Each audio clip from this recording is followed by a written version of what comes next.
ನಮಸ್ಕಾರ ಸ್ನೇಹಿತರೆ, ಎಲ್ಲರೂ ಹೇಗಿದ್ದೀರಾ ಅಂತ ಕೇಳ್ತಾ ನನ್ನ ವಿಡಿಯೋವನ್ನು ಸ್ಟಾರ್ಟ್ ಮಾಡೋಣ. ಇದು ಪ್ರತಿಯೊಬ್ಬರ ವ್ಯಕ್ತಿಯ ಜೀವನವನ್ನು ಬದಲಾಯಿಸುವಂತಹ ವಿಚಾರವಾಗಿದೆ. ಪ್ರತಿಯೊಬ್ಬರು ಈ ವಿಡಿಯೋವನ್ನು ಸ್ಕಿಪ್ ಮಾಡದೆ ನೋಡಿ ಅಂತ ಕೇಳ್ತಾ ಈ ವಿಡಿಯೋವನ್ನು ಸ್ಟಾರ್ಟ್ ಮಾಡೋಣ. ಬನ್ನಿ ಸ್ನೇಹಿತರೆ, ಜೀವನದಲ್ಲಿ ನೆಮ್ಮದಿಯಾಗಿ ಇರೋದು ಹೇಗೆ ಎನ್ನುವುದು ಒಂದು ಒಳ್ಳೆಯ ಟಾಪಿಕ್. ಆ ಟಾಪಿಕನ್ನು ಪೂರ್ತಿಯಾಗಿ ಕೇಳಿಸ್ಕೊಳ್ಳಿ. ಜೀವನದಲ್ಲಿ ನೆಮ್ಮದಿಯಾಗಿ ಇರೋದು ಅಂದರೆ ಸಮಸ್ಯೆಗಳೇ ಇರಬಾರ್ದು ಅನ್ನೋದಲ್ಲ. ಸಮಸ್ಯೆಗಳ ಮಧ್ಯೆಯೂ ಮನಸ್ಸನ್ನು ಶಾಂತವಾಗಿ ಇಟ್ಟುಕೊಳ್ಳುವುದು ತುಂಬ ಮುಖ್ಯವಾಗಿರುತ್ತದೆ. ನೆಮ್ಮದಿಯಾಗಿ ಇರಲು ಕೆಲವು ಸರಳ ಮಾರ್ಗಗಳನ್ನು ನಿಮಗೆ ತಿಳಿಸ್ಕೊಡ್ತೇನೆ.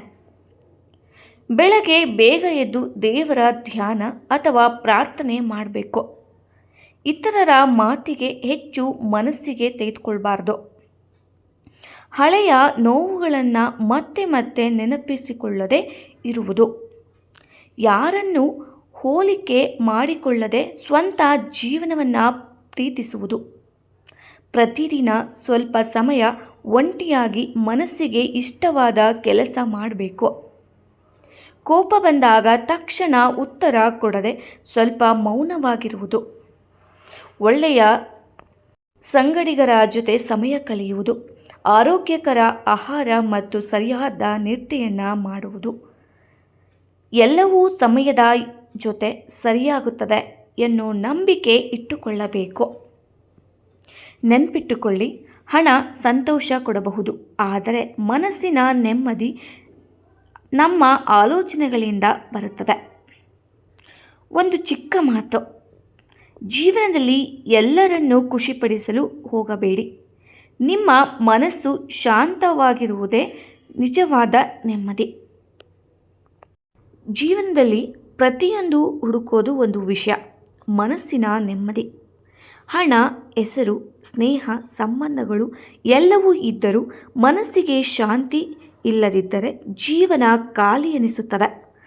ಆದರೆ ನೆಮ್ಮದಿ ಅಂದರೆ ಸಮಸ್ಯೆಗಳಿಲ್ಲದ ಜೀವನವಲ್ಲ, ಸಮಸ್ಯೆಗಳ ಮಧ್ಯೆಯೂ ಮನಸ್ಸನ್ನು ಸ್ಥಿರವಾಗಿ ಇಟ್ಟುಕೊಳ್ಳುವ ಶಕ್ತಿ.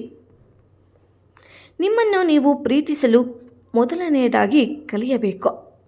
ಹೆಚ್ಚಿನ ಜನರು ಇತರಿಗಾಗಿ ಬದುಕುತ್ತಾ ತಮ್ಮನ್ನೇ ಮರೆತು ಬಿಡುತ್ತಾರೆ. ಯಾರಾದರೂ ಮೆಚ್ಚಿದರೆ ಖುಷಿ, ಟೀಕಿಸಿದರೆ ದುಃಖ, ಹೀಗೆ ಬದುಕಿದರೆ ನೆಮ್ಮದಿ ಸಿಗುವುದಿಲ್ಲ.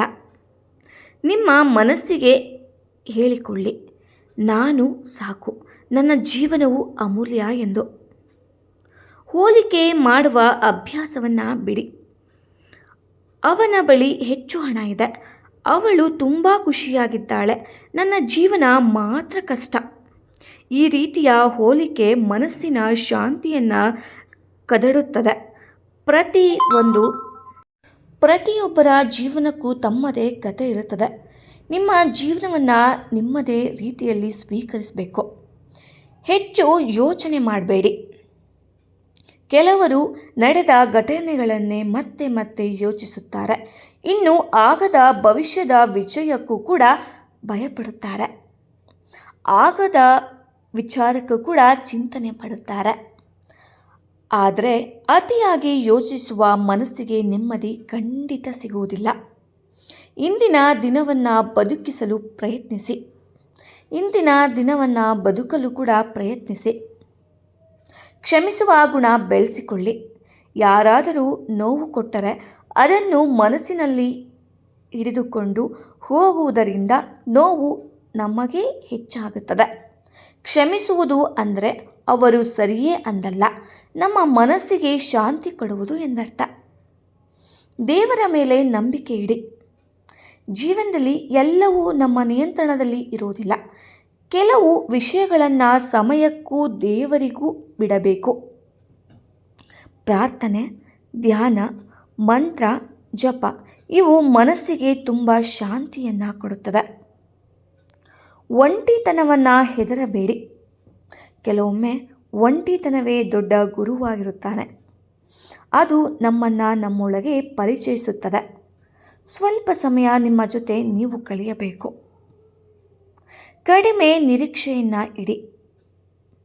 ಹೆಚ್ಚಿನ ನೋವು ಕಾರಣ ಹೆಚ್ಚು ನಿರೀಕ್ಷಿಸುವುದರಿಂದ. ನಮಗೆ ಹೆಚ್ಚು ನೋವಾಗುತ್ತೆ ಅಂದರೆ ಹೆಚ್ಚಾಗಿ ನಾವು ನಿರೀಕ್ಷಿಸುತ್ತೇವೆ ಎಂದರ್ಥ. ಎಲ್ಲರೂ ನಮ್ಮನ್ನು ಅರ್ಥ ಮಾಡಿಕೊಳ್ಬೇಕು ಅನ್ನೋ ಅಗತ್ಯ ಕೂಡ ಇಲ್ಲ.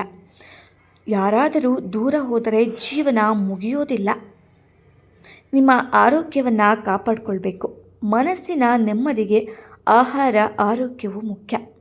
ಸರಿಯಾದ ನಿದ್ರೆ, ಒಳ್ಳೆಯ ಆಹಾರ, ಸ್ವಲ್ಪ ವ್ಯಾಯಾಮ, ಪ್ರಕೃತಿಯ ಜೊತೆ ಸಮಯ ಇವು ಮನಸ್ಸನ್ನು ಹಗುರ ಮಾಡುತ್ತದೆ. ಮೌನ ಶಕ್ತಿ ತಿಳಿದುಕೊಳ್ಳಿ. ಮೌನದ ಶಕ್ತಿಯೇ ತುಂಬ ಅಪಾರವಾದದ್ದು. ಎಲ್ಲ ವಿಚಾರಕ್ಕೂ ಉತ್ತರ ಕೊಡಬೇಕೆಂದಿಲ್ಲ. ಕೆಲವೊಮ್ಮೆ ಮೌನವೇ ದೊಡ್ಡ ಉತ್ತರವಾಗಿರುತ್ತದೆ. ಮೌನ ಮನಸ್ಸಿಗೆ ಶಕ್ತಿ ಕೊಡುತ್ತದೆ. ಸಣ್ಣ ಸಂತೋಷಗಳನ್ನು ಕೂಡ ಅನುಭವಿಸಬೇಕು. ಯಾವ್ಯಾವ ಗೊತ್ತಾ? ಸಣ್ಣ ಸಂತೋಷಗಳು ಯಾವ್ಯಾವ ಗೊತ್ತಾ ನಮ್ಮ ಜೀವನಕ್ಕೆ? ಒಂದು ಕಪ್ ಚಹಾ ಕುಡಿಯೋದು, ಅದು ಸ್ವಲ್ಪ ಮಳೆ ಹನಿಯನ್ನು ಎಂಜಾಯ್ ಮಾಡೋದು, ತಾಯಿಯ ಮಾತನ್ನು ಕೇಳಿಸ್ಕೊಳ್ಳೋದು, ಒಳ್ಳೆಯ ಹಾಡುಗಳನ್ನು ಹೇಳುವಂಥದ್ದು, ನಮಗೆ ಇಷ್ಟ ಆದಂತಹ ವ್ಯಕ್ತಿಗಳ ಜೊತೆ ಒಡನಾಟವನ್ನು ಮಾಡುವಂಥದ್ದು. ಇಂತಹ ಸಣ್ಣ ಕ್ಷಣಗಳಲ್ಲೇ ನಿಜವಾದ ನೆಮ್ಮದಿಯನ್ನು ಅಡಗಿಸ್ಕೊಳ್ಬೇಕು. ಜೀವನದ ಸತ್ಯ ಘಟನೆಗಳನ್ನು ನಿಮಗೆ ಹೇಳ್ತೀನಿ ಬನ್ನಿ. ಎಲ್ಲರೂ ನಮ್ಮ ಜೊತೆ ಸದಾ ಇರೋದಿಲ್ಲ. ಎಲ್ಲ ದಿನಗಳು ಒಂದೇ ರೀತಿ ಕೂಡ ಇರೋದಿಲ್ಲ. ದುಃಖವು ಶಾಶ್ವತವಲ್ಲ. ಸಮಯ ಎಲ್ಲವನ್ನ ಬದಲಾಯಿಸುತ್ತದೆ. ಆದ್ದರಿಂದ ಜೀವನವನ್ನು ಜಾಸ್ತಿ ಗಂಭೀರವಾಗಿ ತೆಗೆದುಕೊಳ್ಬೇಡಿ. ಶಾಂತ ಮನಸ್ಸಿನಿಂದ ಬದುಕಲು ಕಲಿಬೇಕು. ನೆಮ್ಮದಿಯಾಗಿ ಒಂದು ಸುಂದರವಾದ ಮಾತನ್ನು ನಿಮಗೆ ಹೇಳ್ತೀನಿ ಬನ್ನಿ. ನೆಮ್ಮದಿಯಾಗಿ ಇರೋದಕ್ಕೋಸ್ಕರ ಒಂದು ಸುಂದರವಾದ ಮಾತನ್ನು ನಿಮ್ಮೊಟ್ಟಿಗೆ ಹಂಚಿಕೊಳ್ತೇನೆ. ಮನಸ್ಸಿಗೆ ಶಾಂತಿ ಬೇಕಾದರೆ ಯಾರನ್ನು ದ್ವೇಷಿಸಬೇಡಿ. ನಿಮ್ಮನ್ನು ಕಡಿಮೆ ಅಂದುಕೊಳ್ಬೇಡಿ. ಆಗ ಜೀವನ ಸುಂದರವಾಗಿರುತ್ತದೆ. ಜೀವನದಲ್ಲಿ ಪ್ರತಿಯೊಬ್ಬರು ಏನನ್ನಾದರೂ ಹುಡುಕುತ್ತಲೇ ಇರುತ್ತಾರೆ. ಯಾರೋ ಹಣಕ್ಕಾಗಿ ಓಡಾಡುತ್ತಾರೆ, ಯಾರೋ ಪ್ರೀತಿಗಾಗಿ, ಯಾರೋ ಯಶಸ್ಸಿಗಾಗಿ. ಆದರೆ ಎಲ್ಲದರ ಕೊನೆಯಲ್ಲಿ ಮನುಷ್ಯನಿಗೆ ಬೇಕಾಗಿರುವುದು ಒಂದೇ, ಮನಸ್ಸಿನ ನೆಮ್ಮದಿ. ಯಾಕೆಂದರೆ ಹಣ ಇದ್ದರೂ ನೆಮ್ಮದಿ ಇಲ್ಲದವರು ಇದ್ದಾರೆ. ಹೆಚ್ಚು ಜನರ ನಡುವೆ ಇದ್ದರೂ ಒಂಟಿತನ ಅನುಭವಿಸುತ್ತಾ ಇದ್ದಾರೆ. ಎಲ್ಲವೂ ಇದ್ದರೂ ಮನಸ್ಸಿನಲ್ಲಿ ಖಾಲಿತನ ಇರುವವರು ಇದ್ದಾರೆ. ಆದ್ದರಿಂದ ನೆಮ್ಮದಿ ಅಂದರೆ ಹೊರಗಿನ ಪರಿಸ್ಥಿತಿ ಅಲ್ಲ, ಅದು ನಮ್ಮ ಒಳಗಿನ ಮನಸ್ಥಿತಿ. ಬಹಳ ಜನ ತಮ್ಮ ಜೀವನದ ಬಗ್ಗೆ ಅಸಮಾಧಾನದಿಂದಲೇ ಇರುತ್ತಾರೆ. ನಾನು ಅಷ್ಟು ಸುಂದರ ಅಲ್ಲ, ನನ್ನ ಜೀವನದಲ್ಲಿ ಅದೃಷ್ಟವೇ ಇಲ್ಲ, ನಾನು ಇತರರಷ್ಟು ಯಶಸ್ವಿ ಅಲ್ವೇ ಅಲ್ಲ. ಈ ಆಲೋಚನೆಗಳು ನಿಧಾನವಾಗಿ ಮನಸ್ಸಿನ ಶಾಂತಿಯನ್ನು ಕಿತ್ತುಕೊಳ್ಳುತ್ತದೆ. ಮೊದಲು ನಿಮ್ಮನ್ನೇ ಪ್ರೀತಿಸಲು ಕಲಿಯಿರಿ. ನೀವು ತಪ್ಪುಗಳನ್ನು ಒಪ್ಪಿಕೊಳ್ಳಿ. ಯಾಕೆಂದರೆ ಪರಿಪೂರ್ಣ ಮನುಷ್ಯ ಯಾರೂ ಇಲ್ಲ. ನಮ್ಮನ್ನು ನಾವು ಒಪ್ಪಿಕೊಂಡ ತಕ್ಷಣದಿಂದಲೇ ನೆಮ್ಮದಿ ಶುರುವಾಗುತ್ತದೆ. ಇತರರ ಜೊತೆ ಹೋಲಿಕೆಯನ್ನು ಮಾಡಿಕೊಳ್ಬೇಡಿ. ಇವತ್ತಿನ ಜಗತ್ತಿನಲ್ಲಿ ಹೆಚ್ಚು ಜನ ದುಃಖ ಪಡುವ ಕಾರಣ ಹೋಲಿಕೆ. ಸೋಷಿಯಲ್ ಮೀಡಿಯಾದಲ್ಲಿ ಎಲ್ಲರೂ ಖುಷಿಯಾಗಿರುವಂತೆ ಕಾಣುತ್ತಾರೆ. ಆದರೆ ಪ್ರತಿಯೊಬ್ಬರ ಜೀವನದಲ್ಲೂ ಕಾಣದ ನೋವು ಇದ್ದೇ ಇರುತ್ತದೆ. ಹೂವುಗಳು ಕೂಡ ಒಂದೇ ಸಮಯದಲ್ಲಿ ಅರಳುವುದಿಲ್ಲ. ಹಾಗೆಯೇ ಪ್ರತಿಯೊಬ್ಬರ ಜೀವನಕ್ಕೂ ತಮ್ಮದೇ ಸಮಯ ಇರುತ್ತದೆ.